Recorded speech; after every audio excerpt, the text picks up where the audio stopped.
Usually when you think about going into the hospital for a routine procedure, your worries are pretty predictable.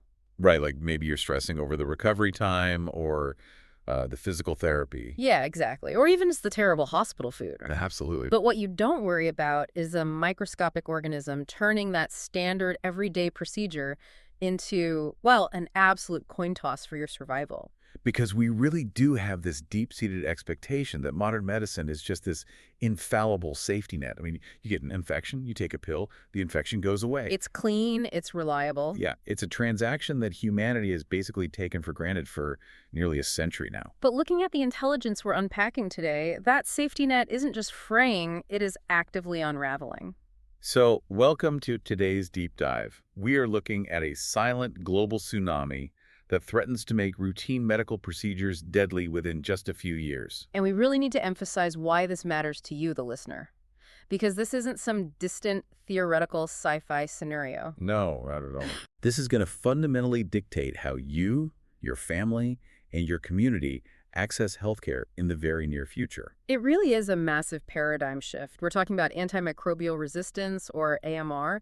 And to map this out, we're looking at a really comprehensive stack of information today. We have global health forecasts from the Institute for Health Metrics and Evaluation, the IHME, alongside peer-reviewed data from the Lancet. We're also examining the Belgian government's newly minted One Health National Action Plan for 2026 to 2030 to understand the macro defense. And for the micro defense, we have the schematics behind this really groundbreaking AI diagnostic tool called Dr. Maya. But before we get to the AI, there's a really provocative slide presentation in our sources today called The Tsunami of AMR Results in Crisis by 2028 and How to Avert. And our mission is to synthesize all of this. Right, we have to unpack the sheer reality of AMR and map out this terrifying timeline. Because the crisis we're looking at isn't a projection for the next century. It's unfolding right now. Okay, let's unpack this timeline, because this is where the numbers get incredibly sobering. And, well, there's a fascinating claim in that slide presentation about how we've actually been distracted from this timeline. Yeah, it argues that there's been a hidden evolutionary agenda at play since the late 1980s, and that recent panics, like the spread of COVID-19 and now Ebola in the DR Congo, have basically been deceiving humanity. Deceiving us by storing up all these massive, immediate emotions, right? Exactly. The sheer panic of those outbreaks essentially hides the truth about the silent AMR tsunami of infections that's been building in the background. Wow.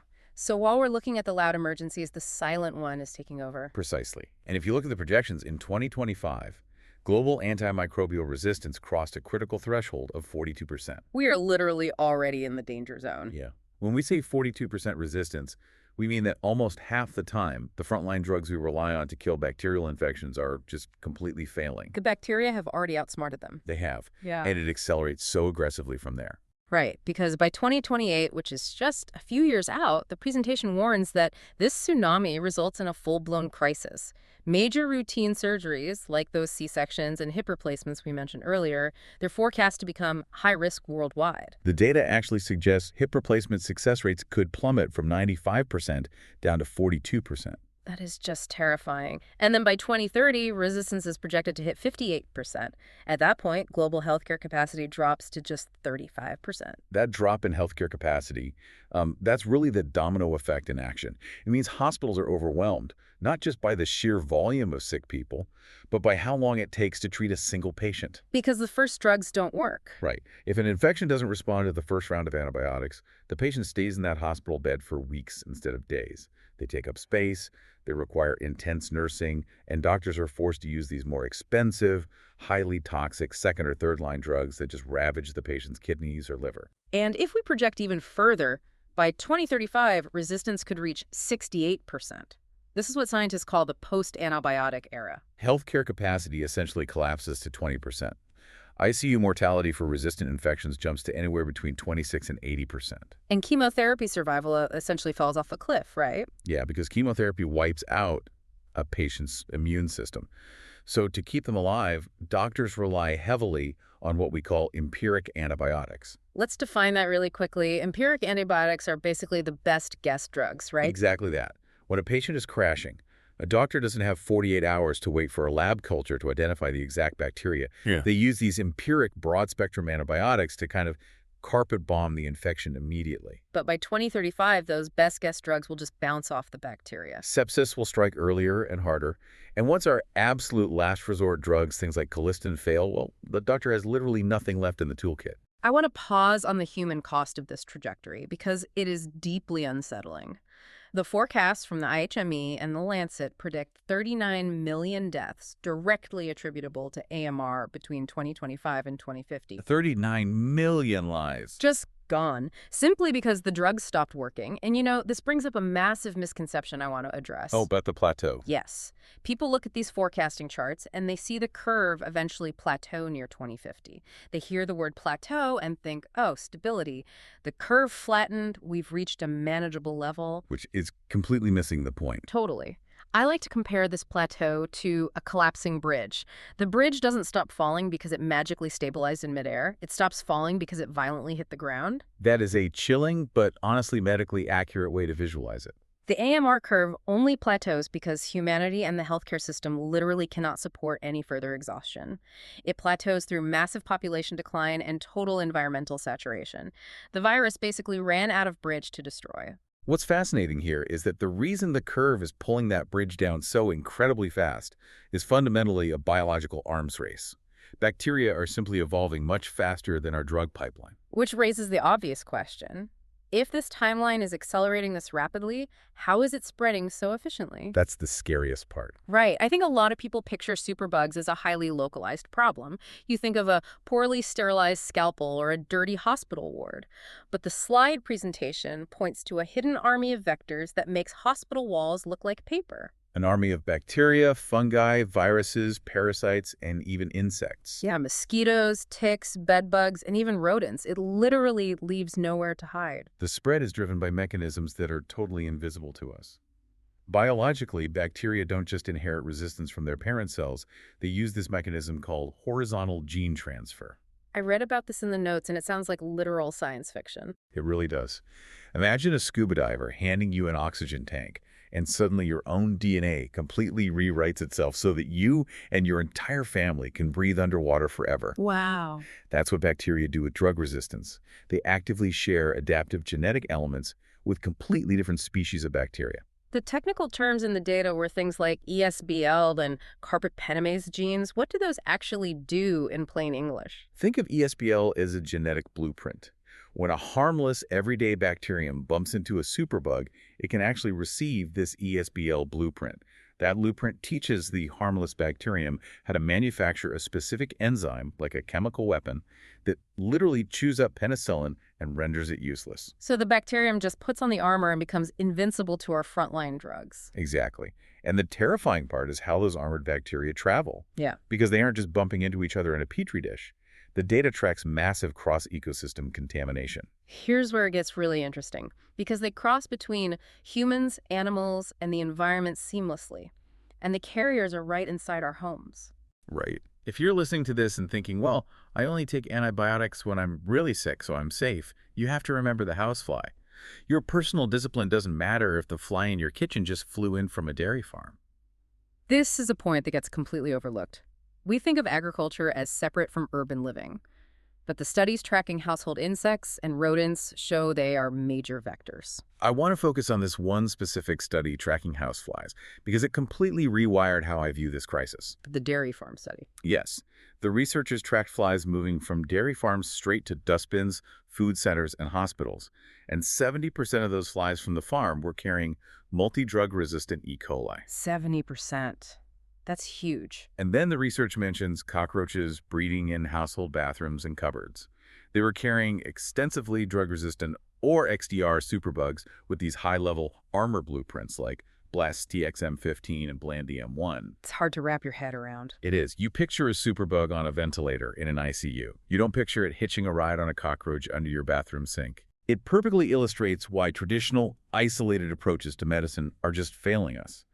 Because these bugs are hitching rides on flies and traveling from farms to our kitchens, it proves that local hygiene, just washing your hands, is fundamentally useless on its own against a systemic threat. You can't solve an ecosystem-wide problem with a bathroom sink. Precisely, which is exactly why governments are finally stepping in.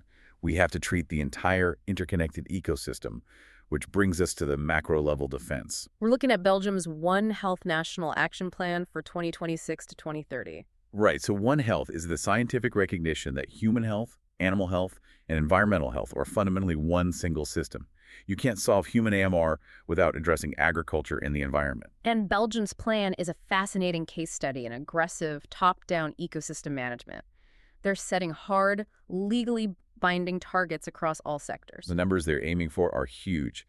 By 2030, they want to reduce human antibiotic use by 18% compared to 2019 levels. But the really staggering target is in agriculture. They're aiming to slash animal sector antibiotic sales by 70% compared to 2011, and critical antibiotics by 90%. And they are building the infrastructure to actually enforce it. Yeah. The plan allocates a budget scaling up to almost 54 million euros by 2030. They're also introducing results-based funding for hospitals, right? Yeah. That means a facility's funding is directly tied to how well they maintain infection prevention and antimicrobial stewardship. If you overprescribe, you lose money. They're also intensely monitoring wastewater emissions, because that's how the resistance gets into the environment. A hospital or a farm flushes waste, and those resistant genes end up in the groundwater. Precisely. If you don't treat the wastewater, you're essentially pumping superbug blueprints directly into the soil and rivers. So Belgium is trying to seal all these leaks. They're also strictly limiting last resort antibiotics, so only specialized infectious disease doctors can prescribe them. You can't just get the nuclear option from a general practitioner anymore. I want to push back on this approach for a second, though. We just talked about bacteria swapping genes like trading cards, and a single E. coli bacterium divides and mutates every 20 minutes. True. Given how fast biology moves, isn't a 5-year bureaucratic plan incredibly slow? You have committees, budgets, interfederal agreements. It feels a bit like the government is bringing a spreadsheet to a genetic wildfire. It's a very common criticism, Yeah. honestly, the speed of bureaucracy versus the speed of biology. But if we connect this to the bigger picture, the goal of government regulation isn't to outmutate the bug. As you said, that's impossible. Right. What the government is trying to do is completely remove the selective pressure. Let me make sure I'm piecing this together right. Selective pressure is basically the environment we've created, right? By dumping thousands of tons of antibiotics into livestock feed, we kill off all the weak, normal bacteria. Yes. The only ones that survive are the freak mutated superbugs. And suddenly, with all their competition dead, those superbugs have a monopoly on the food and space, so they multiply out of control. You've nailed it. By heavily restricting antibiotic use, slashing it by 70% in animals, Belgium is attempting to take that selective pressure away. Oh, I see. If the farm isn't flooded with antibiotics, the superbugs lose their evolutionary superpower. The normal, easily treatable bacteria can actually compete again, and the superbugs get crowded out. It's about changing the landscape of the battlefield so the enemy naturally starves. Okay, that makes perfect sense. You're starving the superbugs of the environment they need to dominate. But a 5-year top-down policy takes time. It requires massive behavioral changes in agriculture and medicine. It does. What happens on the ground today? Because there's a huge psychological driver of AMR that a government spreadsheet really struggles to touch, and that's pure human fear. The human element is often the hardest variable to control. When people get sick, they panic. A parent with a coughing toddler or someone with a fever that just won't break. They rush to the doctor or the pharmacy and they want a cure immediately. They demand antibiotics. Which do absolutely nothing against viruses. Exactly. But doctors, facing 10-minute appointment slots and immense patient pressure, often prescribe them for a viral cold anyway, just because it makes the patient feel like something is being done. That fear-driven misuse is a massive daily engine for AMR. Which brings us to the microdefense. If top-down policy takes years, we need a bottom-up technological solution that meets people exactly where their panic lives today. And the data highlights an incredible innovation here. We're talking about Dr. Maya and the Prima kiosks, right? Yes, this is the brainchild of Dr. Kadiali Srivatsa, drawing on over 40 years of experience. He saw this cycle of fear firsthand, people rushing to doctors, demanding drugs, overwhelming the waiting rooms. So he designed a tool to intercept that panic at the community level. PRIMA stands for Personal Risk Evaluation Mental Assurance, and these are actual physical kiosks designed to sit in local pharmacies, powered by the Dr. Maya AI. And the brilliance of Dr. Maya is how it processes information. The presentation notes that it was created based on an intuition model called 7i. Wait, 7i intuition. How does an AI have intuition? It integrates this innovation by mimicking the tried and tested method human doctors have used for centuries. It's not just a web search of symptoms. It uses this intuitive pattern recognition, a color-coded symptom, and signs combination. So it asks the subtle branching questions a veteran physician would ask, but it does it instantly, without the bias or exhaustion of a rushed clinic. Exactly. And it categorizes the results using this really intuitive color-coded triage system. Red means emergency life-threatening symptoms. Get to a hospital immediately. Yellow means common symptoms. You don't need the ER. Talk to the pharmacist right here. Green means mild symptoms. Self-care, rest, maybe a quick chat with a nurse. But the absolute game changer for AMR is the color blue. Blue indicates an infectious risk. This is the core of the infection control strategy. Let's walk through a hypothetical scenario of how this actually works. Say a guy walks into a pharmacy with a nasty cough, a fever, and body aches. He's panicking, thinking he needs strong antibiotics. He steps up to the Prima kiosk. Right. What happens? Well, the AI will ask him a series of targeted questions based on that 7i intuition model. How long have you had the fever? Are you coughing up mucus? And what color is it? Have you lost your sense of taste? Getting all the specific combinations of signs. Right. And based on that, the AI recognizes the pattern of a viral infection, not a bacterial one. It immediately flags his profile as blue. And what does a blue flag trigger? It triggers an immediate directive for isolation and a remote consultation. It basically tells him you are highly infectious, you do not need antibiotics, and you absolutely should not go sit in a crowded doctor's waiting room where you will cough on 10 vulnerable people. Go home, isolate, manage the fever with over-the-counter medication, and a doctor will monitor you remotely. Exactly. By intercepting him at the pharmacy, the system stops the transmission chain dead in its tracks. So what does this all mean? I like to think of Dr. Maya acting like an air traffic controller for the healthcare system. It's looking at all the inbound flights, all the sick people. It grounds the viral, infectious blue flights at home. That's a great analogy. It routes the mild yellow flights to the local pharmacy runway. And by doing that, it ensures that the critical bacterial emergencies, the red flights, have a totally clear runway at the hospital. This raises an important question, though, about personal responsibility. The app shifts the burden of infection control from relying solely on doctors to empowering patients to self-diagnose accurately and isolate, reducing the systemic strain. And this ties into a really profound philosophical point raised in the slide presentation about how we approach medicine fundamentally. Oh, about the law of the universe. Yes. The presentation argues that Dr. Maya was created to prevent, protect, and heal, rather than continuing to blindly follow the diagnose, treat, and cure model. Right, because that old model often involves just carpet bombing our bodies with drugs. Exactly. The source material states that this old approach goes against the universal law of ahimsa. Ahimsa, meaning nonviolence. It's the idea that the era of trying to kill, conquer, and rule over bacteria to gain power, this obsession with dominating nature, it has to end. Humanity has to follow the law and learn to live and let live, embracing a symbiotic existence to correct the imbalance and the human domination on Earth. It really pulls the whole picture together. From a 42% global resistance rate to the realization that sinks won't save us from farm flies to macro-level ecosystem management in Belgium. All the way down to a kiosk in a pharmacy empowering you to just stay home and stop fighting a war against nature that we can't win. Exactly. And that brings us directly back to you, listening to this deep dive right now. We started by talking about the fear of a routine surgery becoming a coin toss for survival. That post-antibiotic era we discussed for 2035 isn't just a dystopian statistic. No, it's a reality that is actively being built right now. And it will dictate how you access healthcare, how you recover from an injury, or how you treat a standard infection in the coming decade. But the data is clear. The collapse of the bridge is not inevitable if we change the stress we are putting on it.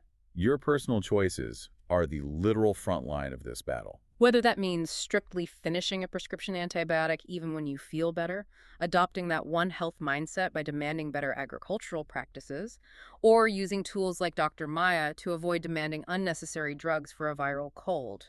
Every time we reduce unnecessary antibiotic use, we relieve a little bit of that selective pressure. We buy humanity the time it desperately needs. Which leaves us with a final, lingering thought to explore. For nearly a century, humanity's entire strategy against the microscopic world has been based on warfare. We have operated in an era of trying to kill, conquer, and eradicate bacteria by sheer force, constantly inventing newer, stronger chemical weapons. But if microbes will always evolve to outsmart our drugs, if they can share genetic blueprints like a secret code and travel silently into our homes on the wings of a fly, perhaps our survival in the 21st century depends less on discovering the next miracle weapon. Maybe the true solution to this crisis is evolving our own behavior, moving away from a mindset of absolute domination and learning to live smarter, embracing that symbiotic existence with the microscopic world. It's a profound shift in perspective, recognizing that we share this ecosystem and we have to manage it rather than just trying to conquer it. Exactly. So the next time you feel a cough coming on and find yourself rushing for a quick fix, remember that the truly dangerous things aren't always the things we can see. Sometimes the biggest threats are invisible, and the best medicine is simply knowing when to stay home.